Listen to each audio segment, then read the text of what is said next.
வணக்கம். இன்னைக்கு நம்ம என்ன பார்க்க போறோம்னா, இருட்டுன பிறகு நகம் வெட்டக்கூடாது அப்படின்னு பெரியவங்க சொல்லுவாங்க. அது ஏன் அப்படின்னு தெரிஞ்சுக்குவோம். அதாவது பொதுவாகவே இருட்டின பிறகு வெள்ளிக்கிழமை செவ்வாய்க்கிழமையில வெட்டக்கூடாதுமாங்க. இன்னொன்று இருட்டின பிறகு நகம் வெட்டக்கூடாது அப்படின்னு சொல்லுவாங்க.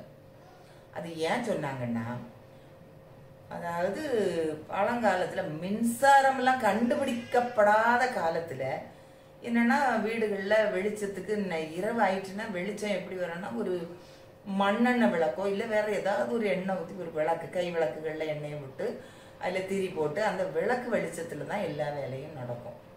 அந்த விளக்கு வெளிச்சம் ஒரு ரூமில் வச்சாங்கன்னா, ஒரு அறையில் விளக்க வச்சாங்கன்னா அதில் கொஞ்சம் அந்த விளக்கை சுற்றி உள்ள இடம் தான் கொஞ்சம் வெளிச்சம் இருக்கும், மற்ற இடமெல்லாம் இருட்டாக இருக்கும். அதனால அந்த இருட்டின பிறகு நகம் வெட்டினோம்னா நகம் அந்த நகங்கள்லாம் அழுக்கு இருக்கும், அழுக்கு படிஞ்சிருக்கும்.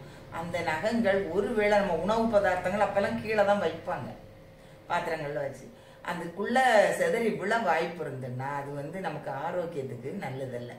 அதனால தான் இருட்டின பிறகு அந்த நகத்தை வெட்டாதுங்க அப்படின்னு சொல்லுவாங்க. வெட்டினா சரிப்படாது அப்படின்னு சொல்லி.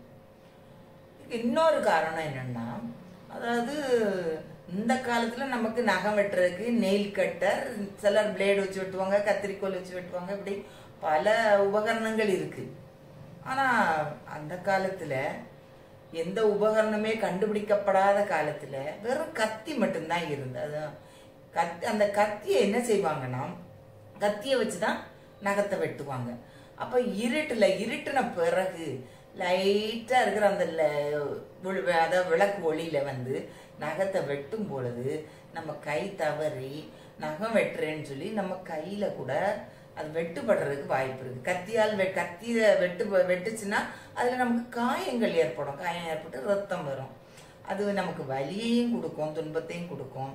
அது மட்டும் இல்ல, அந்த காயம் வராம இருக்கணும், இரத்த கரைகள் வராம இருக்கணும். அதுக்காக தான் நம்மளை என்ன சொன்னாங்கன்னா, நீங்க இருட்டின பிறகு நகம் வெட்டாதீங்க அப்படின்னு சொன்னாங்க.